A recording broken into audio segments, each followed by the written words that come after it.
Hexagram number 20.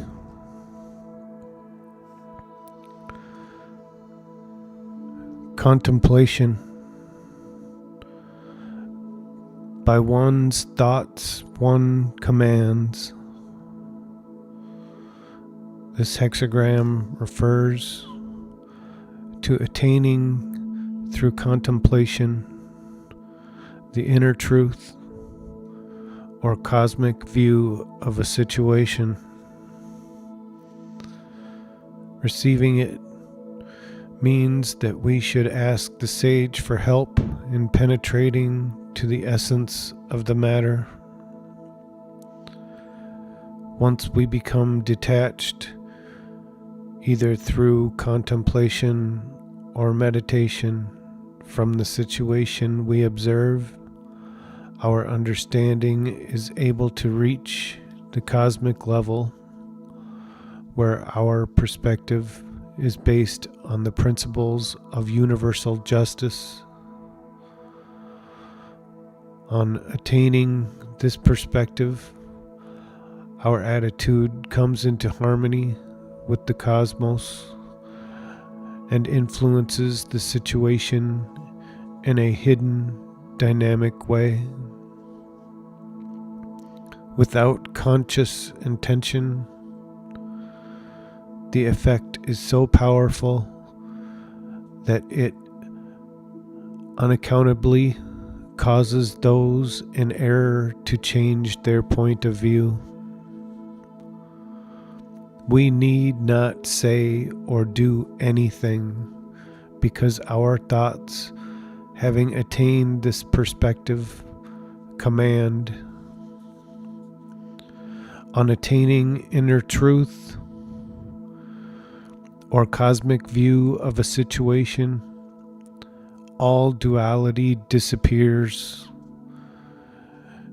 In the duality of life, love and hate, like and dislike, justice and injustice are inseparably paired. At the cosmic level, however, this duality disappears.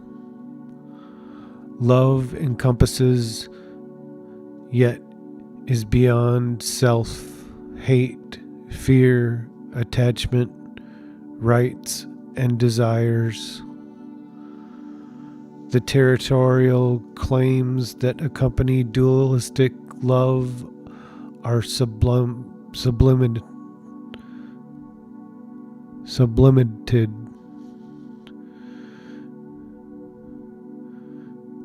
yet satisfied in the higher truth. Adversative positions cease to exist, and concepts of territory, possessions, and rights take on new meaning. In penetrating to the essence of the matter, cosmic justice may bypass territory, possessions, and rights. At other times, however, the essence of the matter can revolve around such mundane considerations.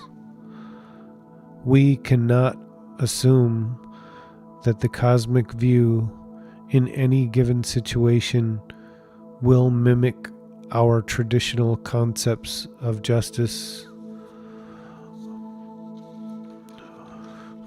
or of what is right. In contemplating each situation, it is necessary to approach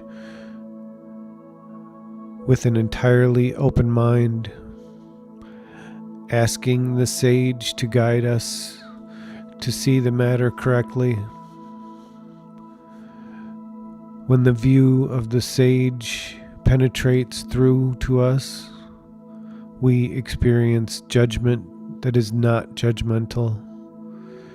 Patience, tolerance, and understanding replace petty likes and dislikes and feelings of retribution.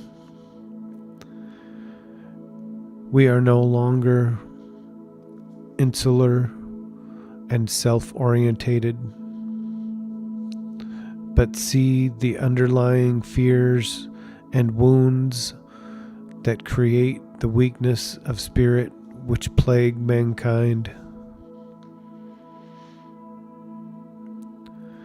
The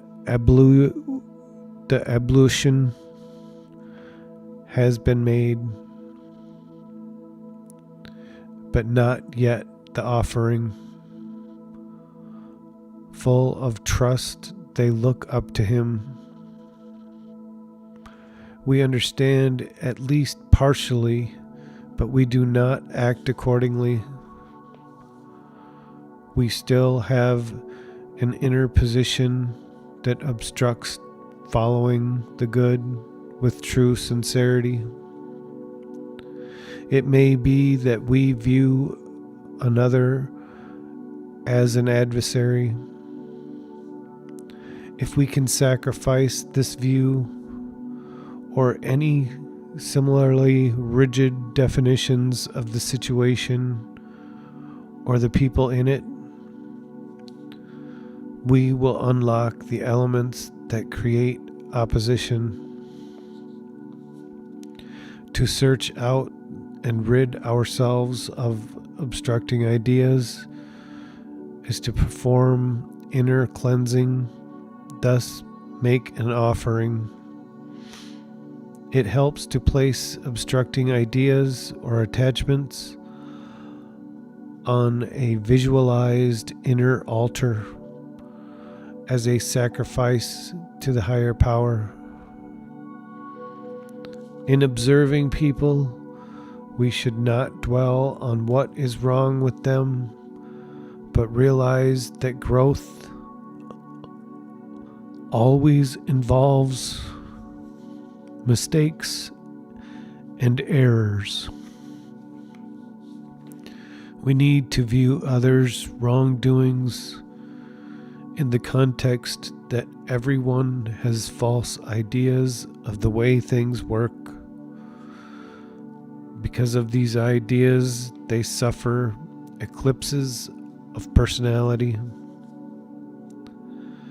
We also need to remind ourselves that the process of growth requires that things must expand fully before they can contract. A person who follows a dead-end road can give it up only if and when he clearly sees where it leads. Sometimes this means he must follow it to its very end. By remembering our mistakes and deluded enthusiasms, we are able to keep a modest, moderate, and just perception of others' mistakes, and we are able to keep our minds and spirits pure and ourselves in balance. The power of inner concentration enables them to give expression to these laws in their own persons. The power of influencing others is increased by detachment and inner independence, and diminished by attachment and doubt. The more we are firm in inner independence, and the more consistently we maintain our inner purity and beauty of spirit, the greater our influence becomes to achieve the good. Sometimes receiving this hexagram means that the problem referred to is hypothetical, meant to teach us a general principle. The lesson may be learned by contemplation rather than by having to go through a disagreeable experience. It also means that the lesson is applicable to all situations.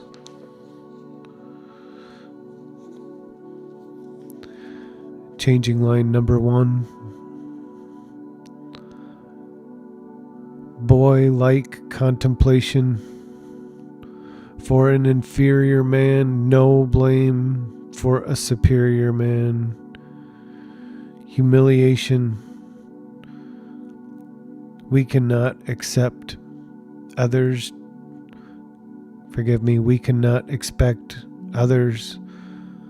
to follow the Ching way, but we are certainly meant to follow it ourselves. We are not meant to know everything. The ruling sage is at work. His actions are beneficial even though we cannot understand them, and even though taking piecemeal they sometimes seem detrimental. This line implies that all events are part of larger events and forces now at work. The adversity we often see is fate being against us is beneficial, because through it we grow spiritually. Changing line number 2. Contemplation through the crack of the door. Because we have been doing things correctly, we expect to make great strides of visible progress. Just as our small personal failures do not cause the general situation to fail, our personal successes do not immediately show as visible progress. All truly successful work occurs as minuscule progress. This slow progress, unlike quick visible progress, endures. The person who develops himself must learn to trust the hidden power of his work and to rely on progress that cannot be seen. We also need to realize that the progress achieved has been sufficient to safeguard the situation. Receiving this line reassures us that this is so. This line also refers to times when we are treated insensitively and to our taking the situation personally. We need to put shortcomings of others into perspective. Although our inner thoughts affect them and create progress, they continue to err because of pre-existing inner conditions and habits of the mind. Continued progress depends on our remaining moderate, just, and impersonal in attitude. Because true progress is necessarily slow, we need to remain patient. Changing line number 3. Contemplation of my life decides the choice between advance and retreat. We may openly communicate with people when we feel no resistances and people are open to us. We must be careful, however, to avoid careless self-confidence, self-importance, and attachment, which manifest as self-assertion. Checking ourselves is necessary when we feel any attachment, urgency, impatience, or enthusiasm. For when the emotions enter, we lose our connection with inner truth. We need not worry about the time required to make progress. If we retain our humility, everything will happen at the correct time.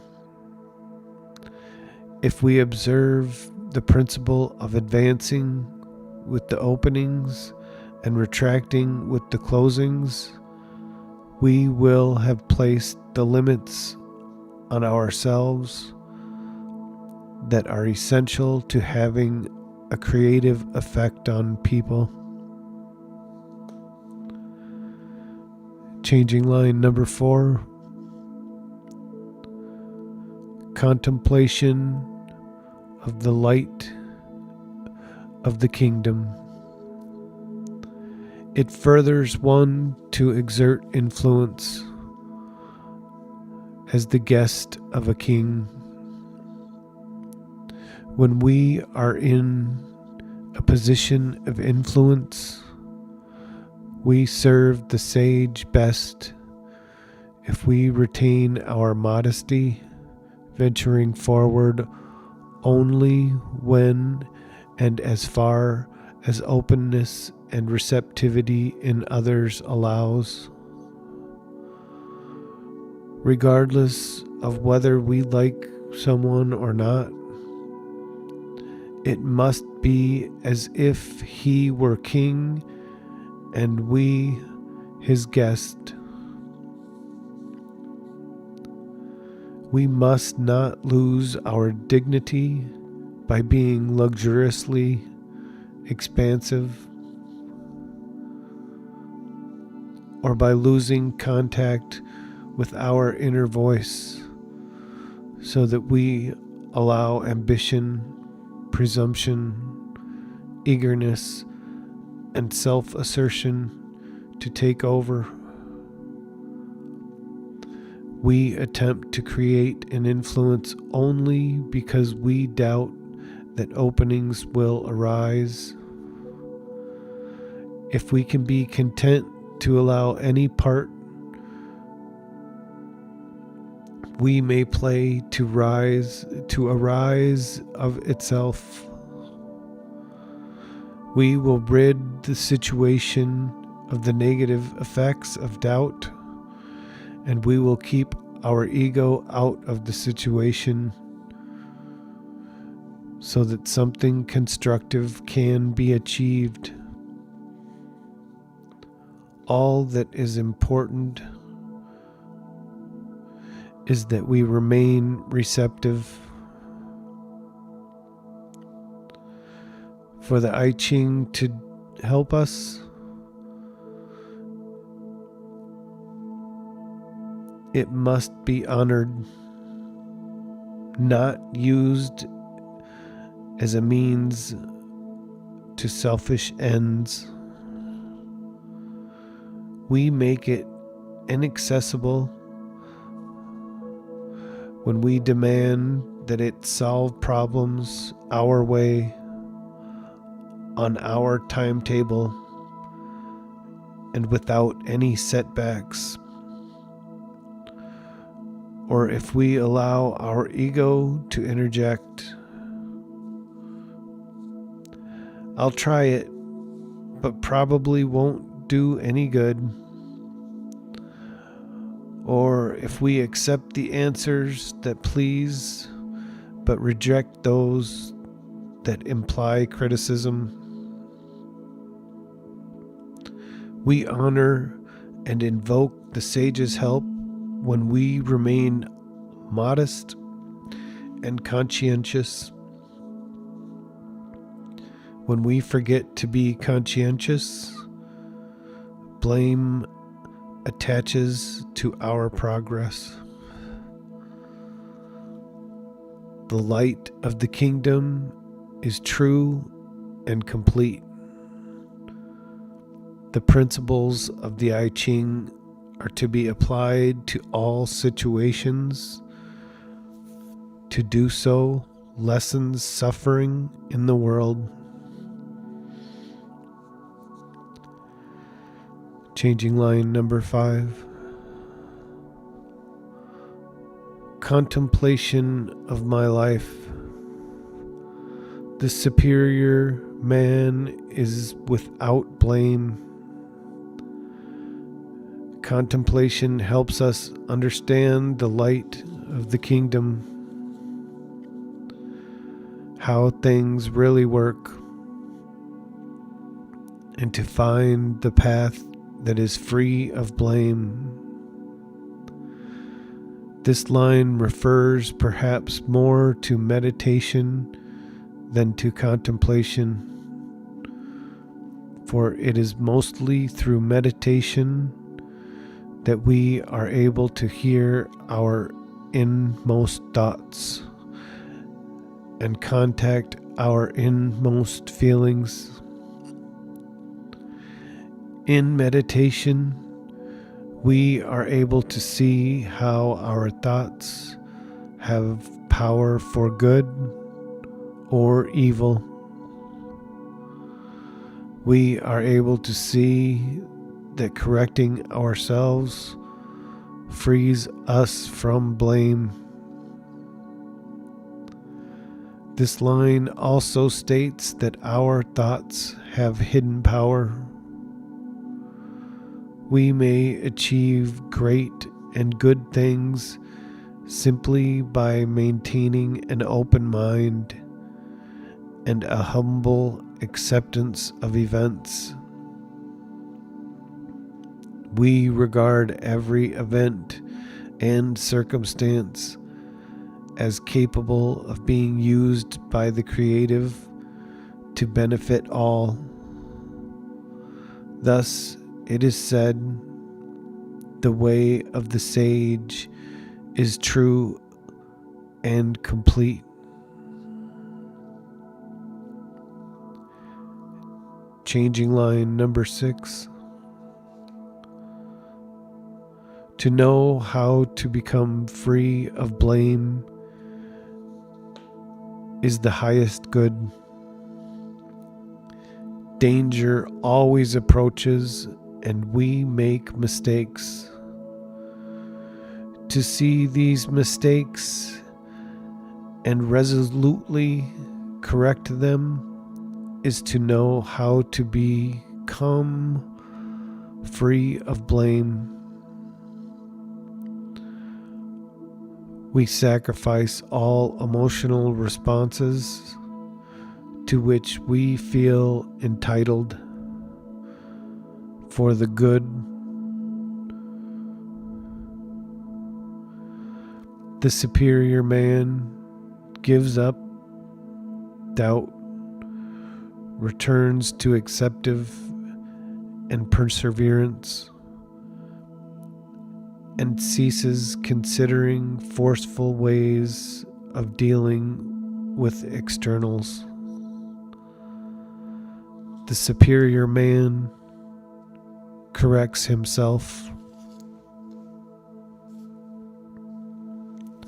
This completes changing line number 20, hexagram number 20.